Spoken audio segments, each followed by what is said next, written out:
What's up, everybody? Welcome back for round 4 of the old Cranky Man Collectibles Modern Championship Series Qualifier. We're back in the feature match area. For round 4, we have Daniel on Jeskai Breach. Running it back from round 2. We saw him 2-0 4-color ring deck pretty easily. Spicy one on the bottom of your screen. We got Rocky. He's playing Ink Blast. So this is like an artifact synergy deck with like Shrapnel Blast and Experimental Synthesizer and Galvanic Blast. Just looking to really put pressure on the life total, come out of the gates fast, and not stop until the opponent is at 0. Does it ever actually cast Gigantha, or is Gigantha just free in this deck? I think we're just checking on one thing really quick. Gotta put the life totals on. I think a lot of these decks just get to free. Like, if you could ever free roll a companion, just free roll it. Right? Yeah, there's no reason to not to, right? Like, even if you're not planning on casting it, sometimes you just need a card in hand. Sometimes you need to go long. Yeah, sure, fine. So Daniel on the play here, going to get things started off with a Ragavan. Right into Monkey. Passing over to Rocky. Here's a Den of the Bugbear, and what's he got? What's the follow-up going to be? Good question. So we got Monastery Swiftspear. That's the one drop. Do we also have a Monkey? Yeah. So he could also be on Monkey. So Den of the Bugbear, one of the really good man lands that we got out of Maybe he's not playing Monkey. He does have Dragon's Rage Channel. Oh, DRC, yeah, and we get a trigger immediately. Here is a Mishra's Bauble. That's going to let him surveil one. Does he actually crack Bauble, or do you think he just holds it to Shrapnel Blast? At this point, we're probably cracking Bauble so that we can get a little bit deeper, sculpt the hand a little bit. Does make a find some stuff. So Mishra's Bauble is going to get cracked. He's going to take a look at the top card of Daniel's deck, draw a card in the upkeep as we pass back to Daniel here. Daniel's going to pay a red mana, and an Unholy Heat is going to take care of this Dragon's Rage Channeler. He's going to come into the red zone with Ragavan.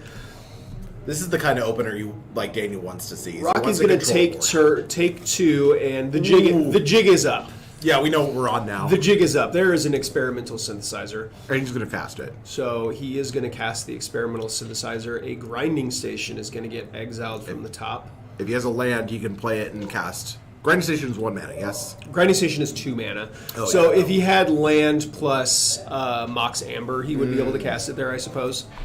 No, I think it's just staying in exile here, boss. He's just going to play a tapped Steam Vents and pass back. Unfortunate, but he's got Monkey. He's doing fine. Rocky's turn 2 is a Wooded Foothills. That Dr. C was hopefully going to do some work for him. His own Monkey. And so here is a Ragavan. He's going to crack a Wooded Foothills, and a Lightning Bolt is going to take care of Daniel's Ragavan. Daniel, does he care about that? Like, obviously, it kind of sucks to get hit by Ragavan. No. But, no. If the bolt isn't hitting him in the face, then the Monkey has done his job. Effectively just, eating up 3 points of damage there. Yeah. So, the 8 Blast deck is it's like a weird hybrid of Affinity, sort of, and Burn. Right. Also there's the Prowess stuff in there too. It's just like this wild amalgamation of cards. Really, really exciting stuff to see here. Not a deck that we've ever had on camera. I don't know that I've ever actually even seen this deck in the room before. Yeah, I kind of want to see it pop. Kind of just a metagame call maybe about all of the people that are taking damage from the One Ring. Oh yeah, I mean Daniel included, right? He's on 4 copies of the Ring. So Expressive Iteration here looks like an Urza Saga is going to go into exile, and then I believe that's an Underworld Breach and a Teferi Time Raveler. So Teferi going to go to hand here. Saga going to hit the battlefield. That's going to get a counter and pass back to Rocky here for his turn 3. Likely not tapping for mana, though. This turn. Monkey going to hit the red zone, knocking Daniel down to 15. Looks like we're going to get a Spire Bluff Canal off at the top. we got a treasure coming for Rocky here. You know what the 8 blast deck reminds me of is every time that you get really close in like an aggro deck and your opponent stabilizes and you're just like knocking the top of your deck, wishing and praying. Reach. Yeah. You're talking about reach. Exactly. This is a deck with a lot of reach. And it's just that. It's like, what if all reach? So Voldaire and Epic here are going to come into play here and deal damage to Daniel. He'll also get a blood token, and here is a Springleaf Drum. Tap that creature for mana now. I believe Rocky should have a treasure token here. There it is. There's the treasure token. He got it. So we got a blood, we got a treasure, we got the Springleaf Drum. Yeah, this 8 blast deck really able to just produce a whole bunch of board there. And if Daniel's not really doing anything, at some point Rocky can buy Giganta. But like I think at that point your mana is probably better spent animating your Den of the Bugbear. I believe Rocky needs to be concerned with Daniel's ability to combo off right now because it is. He does have enough mana to do it. It is very possible for him to start comboing off here. Yeah, he's been sculpting his hand. So he could be holding up. Let's see. What does the 8 blast deck even have that can break up the combo? Baneboard? Probably not much. Yeah, nothing in the main board. I wouldn't think to deal with to break up an artifact combo deck. I think it just wants to be aggressive and kill your opponent before they get there. Right. That is the preferred game plan, of course. Is 8 blast on Urza Saga 2?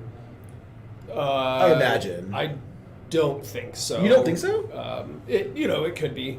There's so many artifacts. Those tokens just get massive right away. So a Mox Amber going to hit the battlefield, and then Emery is going to mill 4 cards. Looks like a Lightning Bolts, a Hallowed Fountain, and 2 copies of Underworld Breach. Yeah.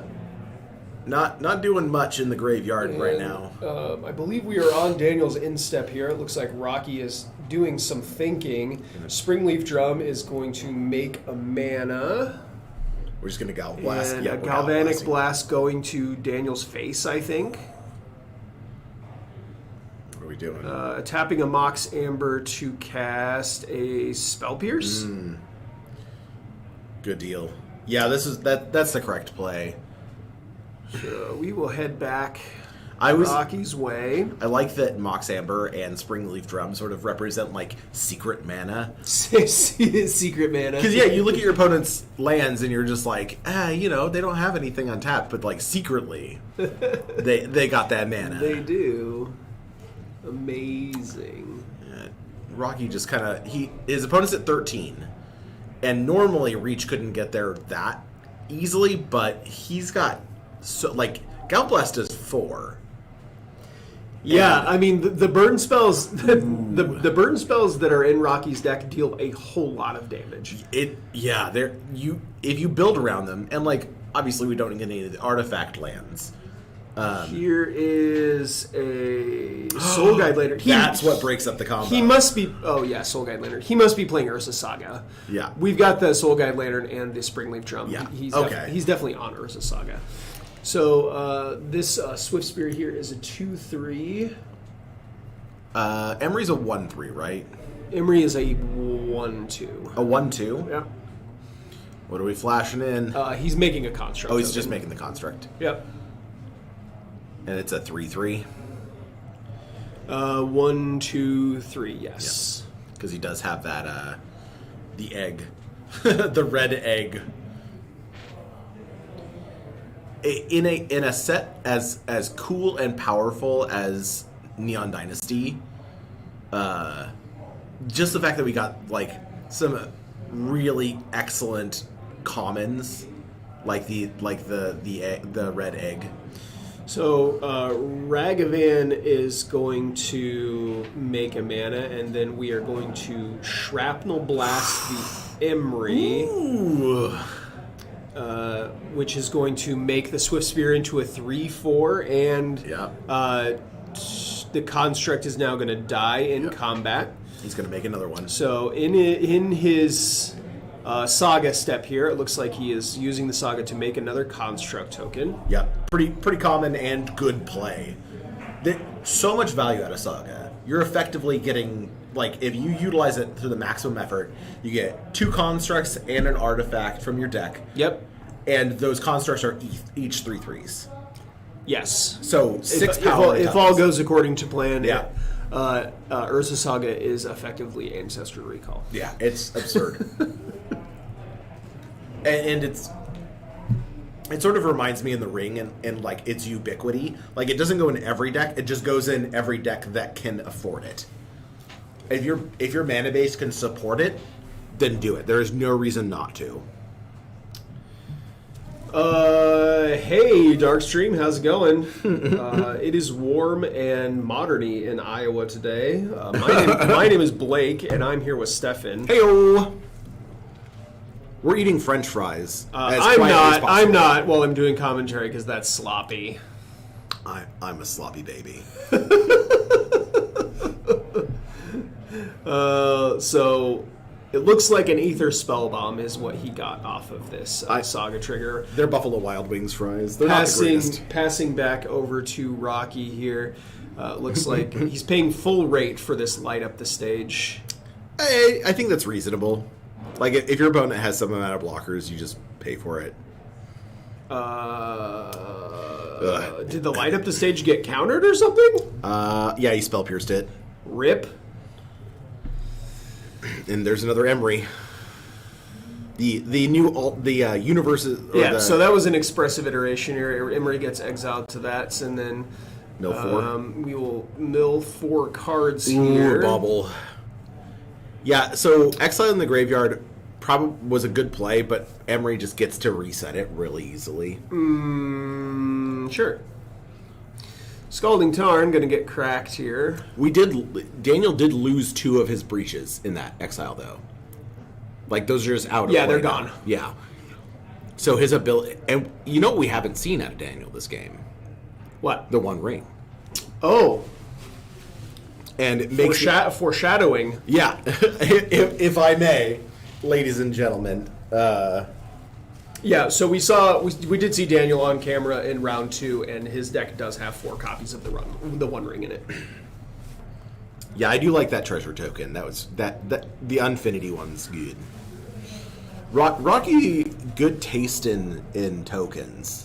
His token. Rocky is an OG Magic player. He has been playing Magic in and around Des Moines for several decades.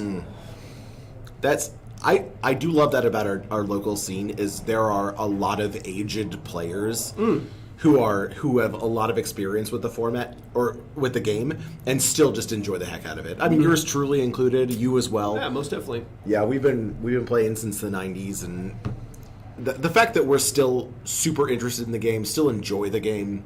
So Urza Saga is going to come down here, get a lore counter, and then he is going to buy Gigantha. Yep. Okay. So it is a 5/5 as you expressed. Yes, Gigantha is a 5/5. And Daniel's game has sort of stalled out just a touch. We're going to probably buy back the bauble here. Yeah.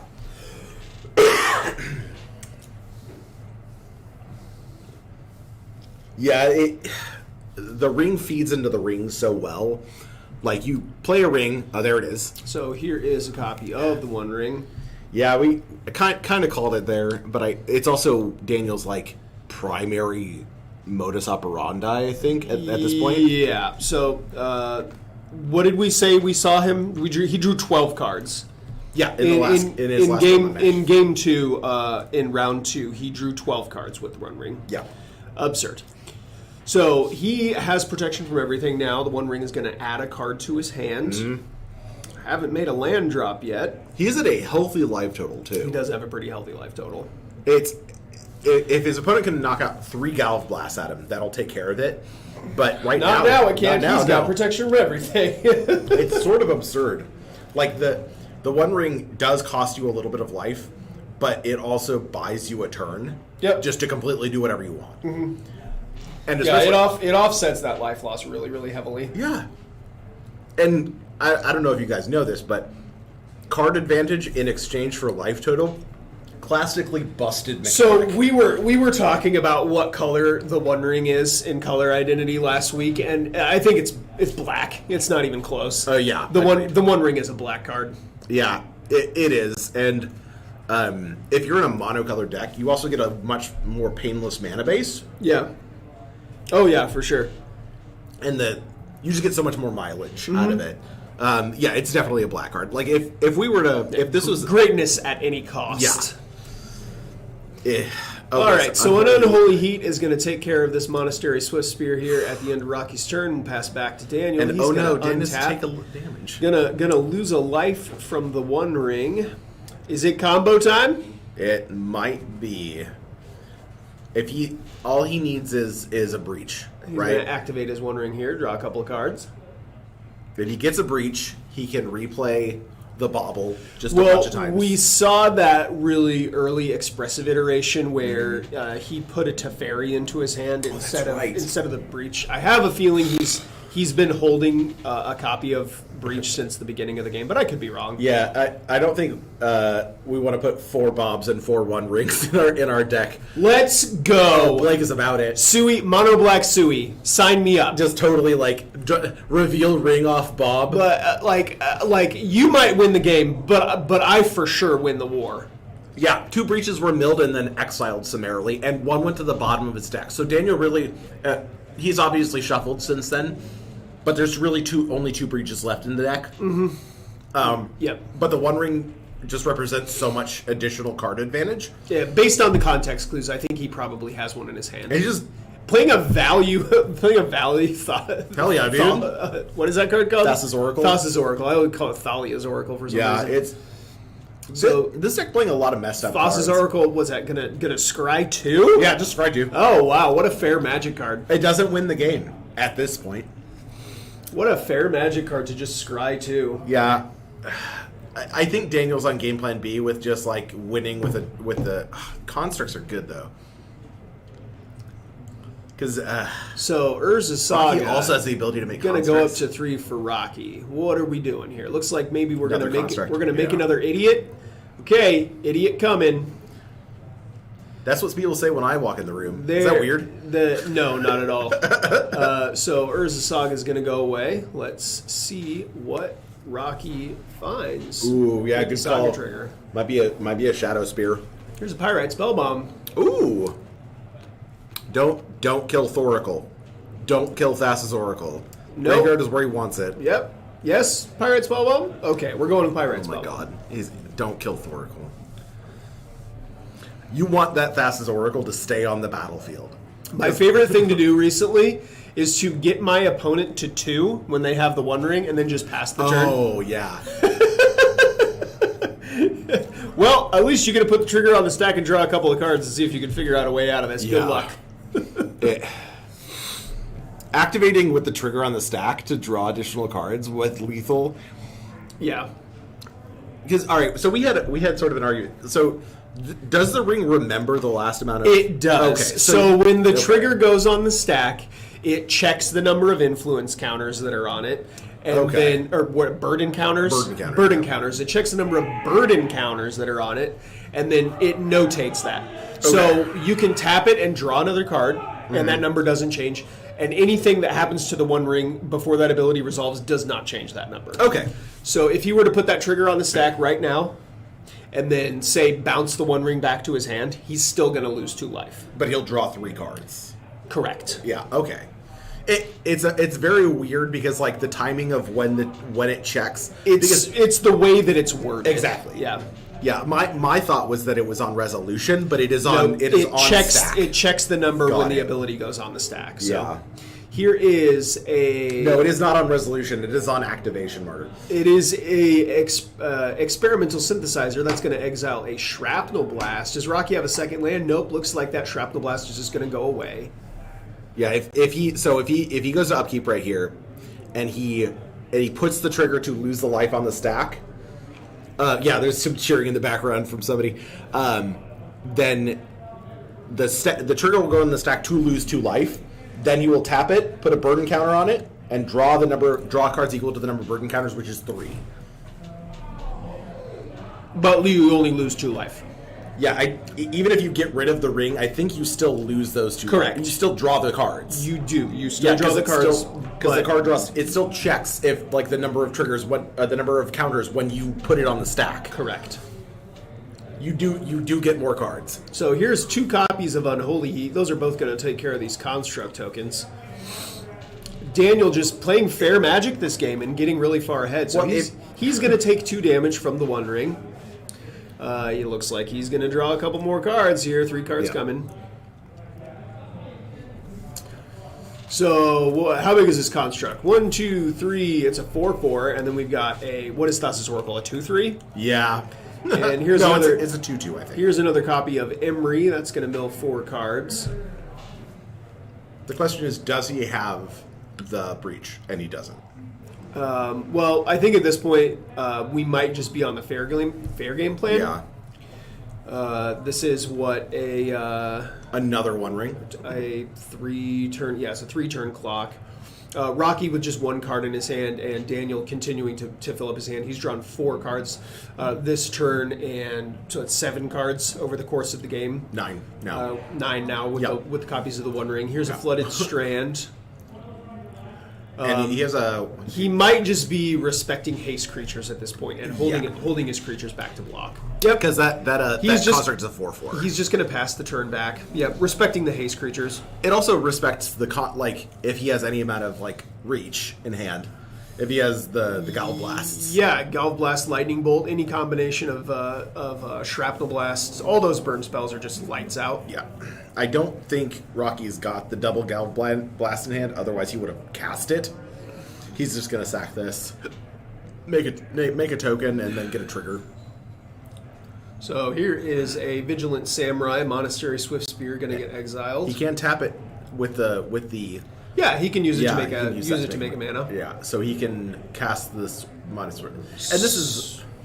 Go ahead. This is one of the haste creatures you were talking about. Yeah, respecting the haste threats, most definitely. Daniel is at a theoretical 7 on upkeep.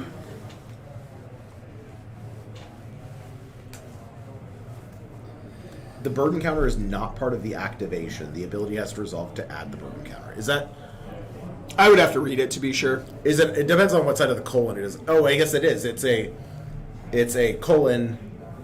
It's tap colon. Put a burden counter on it, and then draw a card for each burden counter. Mm-hmm. So if there is no ring, there is no draw. Okay. So if you, I was just talking about losing the life. Yeah, I don't know what you guys are talking about. I was just talking about losing the life. Here's a Teferi Time Raveler. Yeah, what are we bouncing with that? It's going to return the Thassa's Oracle to the hand. And now if he has a grinding station here, which I believe he does...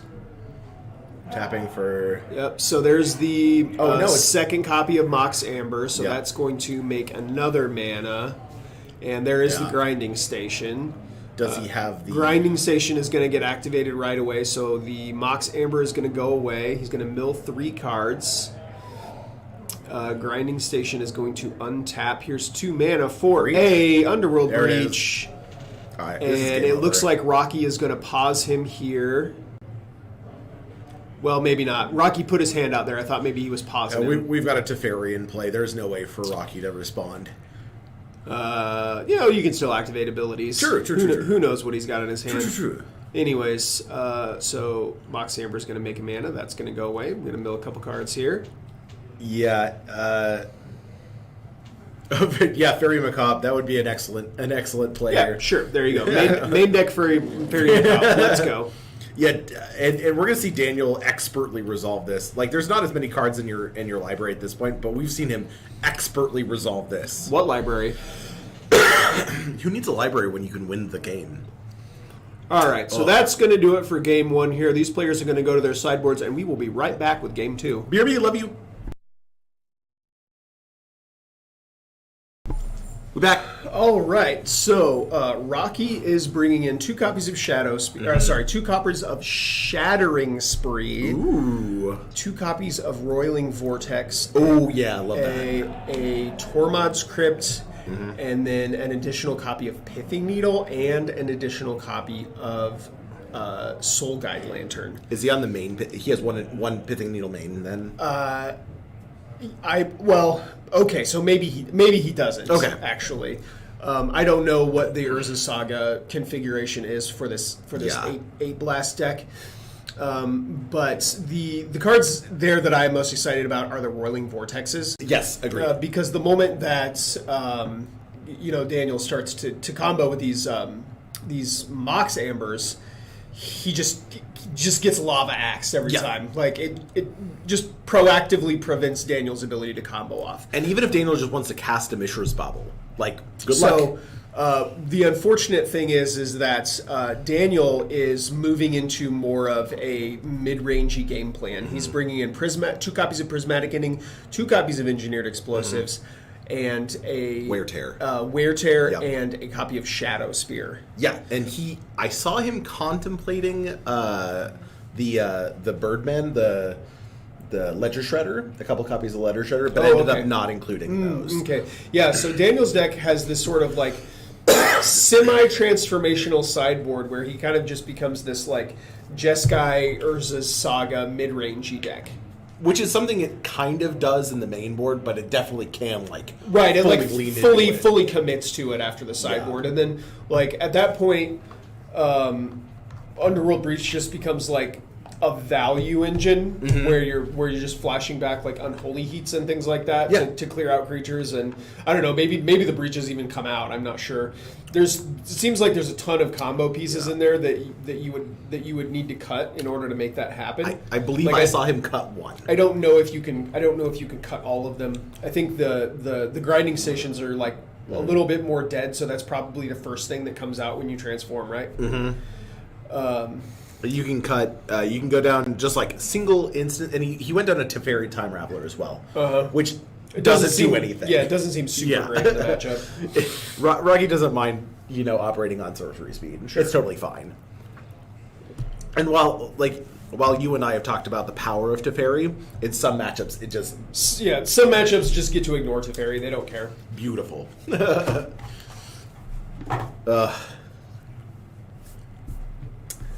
Yeah, thanks for the shout out. Really enjoying being in the booth today. It's as always, we really like being here. We really appreciate OCM giving us a chance to do this. We have a lot of fun getting this done. So it looks like players have presented here. They're presenting. Let's hope for a couple of 7-card hands. Yeah, let's not like that. No.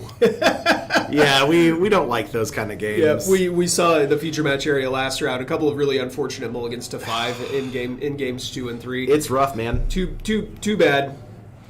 That's not how you want to win a game, but it does look like both players are going to keep 7 here. Rocky's going to start things off with the Den of the Bugbear into a Ragavan Nimble-Pilferer. Start. He's going to pass things back over to Daniel, who's going to start things off with a Mishra's Bauble. Take a look at the top card of Rocky's library. I like that. Informing yourself on the opener. Here is a mountain. And then he'll just pass the turn over, draw a card from Mishra's Bauble. Let's see what Rocky's got for turn 2 lined up. Here's a mountain. What mountain is that? What's that from? That is a random mountain. There's no set symbol on it, though. It's from, like, Theros or something. I don't know. That's just wild that there's no set symbol on the mountain. Oh, there's no set symbol on it? Correct. Oh, it's probably one of those secret layer ones where it just has the little swoosh. Oh, yeah. This is, wow, what an opener. And we got a bolt. So here's a Monastery Swift Spear. Both it and the Monkey are going to get into the red zone. A Lightning Bolt's going to take care of the Ragavan. We're going to pass back to Daniel here. He's going to untap, take a draw step, and here's a Flooded Strand. Flooded Strand's going to get cracked. He's going to go down to 18. Yeah. No sideboard cards off the top here. Just some good clean. Daniel playing so many basics. Yeah, you have that luxury. The white splash is light. There's a couple sideboard cards, and then the only card in the main deck for the white is Teferi. So he did bring in a Ledger Shredder, so it looks like. Yeah. Okay. Yep, so he is just a mid-range Jeskai deck. He juked me. I saw that he took it out, and then he sidestepped and pulled him back in, baby. Yeah. Great blockers. Yep. So in a deck versus a deck like 8 Blasts, where they can just go runner, kill you with these 5 mana burn spells. You don't want to be looking at awkward combo hands and trying to fumble around and find your third piece of the combo. What you want to do is be able to play a game of Magic. Yep. So he can't afford to take time off to try to find combo here. He's just pivoting completely to a mid-range deck where he has no intentions of comboing off at all. Yeah. So in this game, maybe we'll see a Thassa's Oracle Scry 2 again. Is unfortunate. Yeah. So here's the thing. Unfortunately for Rocky, he's trying to double pump the Monastery Swift Spear here with these two. What are the galvanic synthesizers? Experimental synthesizer. Yes. And the unfortunate thing is it does pump the Ledger Shredder. Eventually, also. If Daniel chooses to discard a non-land card, it pumps the Ledger Shredder. But it makes it into a viable blocker. So, sure, yes. It looks like he found an Urza Saga off of the second one, so he's going to play that as his land for turn. And does he go for it? I mean, ultimately, they're just going to bounce off of each other. Yeah, it's a 2-3 versus a 3-4. You might as well send, make him respect a gut shot. Oh, yeah. Yeah, fair. Yeah, I mean, I don't hate this. He's just going to take it. I serve. 10 out of 10, he is not blocking. I guess at 15, what was it? He was at, right. 10 out of 10, he is not blocking. Yeah, okay. And respect gut shot, always. Dueling Urza Sagas now. Yeah, most def. Best third land drop you can make, I guess. I like to play a Saga on 2. Okay. I'm fully committed to making robots. Just totally lean into it. I'm making robots with it. Here's an engineered explosives for 1. Ouch. What's the mana value of the entirety of Rocky's board right now? Ouch. He does get to exile the top 2 cards. Yes. And then not do anything with them. The top 2 cards of his deck are going to go away. It's Galvanic Blast and a Light Up the Stage. Oh, that's rough, buddy. Again, Daniel being very patient here. He's respecting the haste threats and not attacking with this Ledger Shredder. I love it. Yeah, he's done extremely well today because of this patience. He also does know when to combo. Like he has presented combos on turn 3, right? I believe so. Yeah. So he knows when he has it, but oftentimes he won't even try if he doesn't have a Teferi. Like more often than not, Teferi is the best silence. Yeah, and it's operating as such.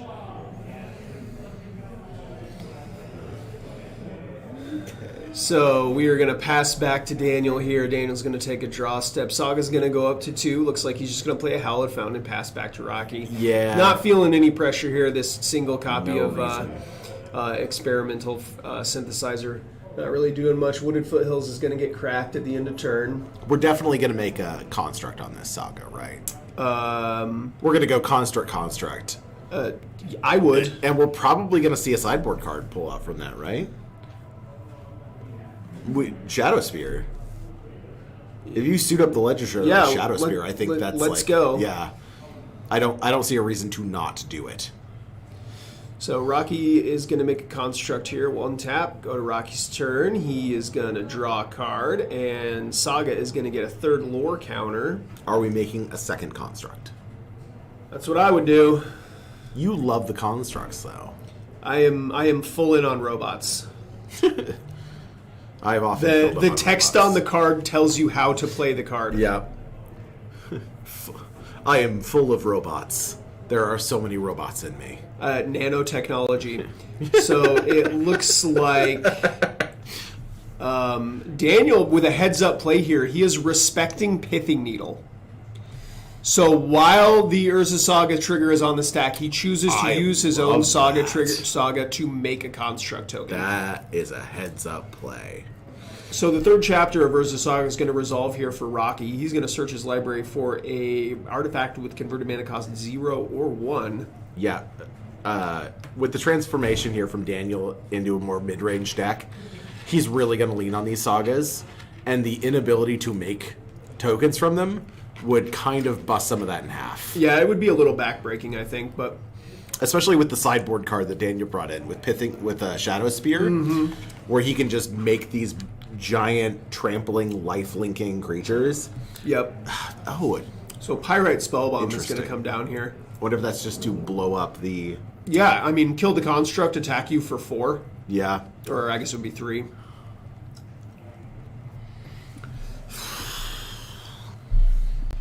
It is nice being able to respond to your opponent doing their thing, so you know what to do. Yeah. Because if he didn't activate it, you absolutely get Pithing Needle. If he activates it, you get Pirate Spellbomb, blow up their construct. Right, but if it was me, I would just draw nothing but Urza Sagas after I did that. So I would get maximum punished for my own Pithing Needle. I would simply die.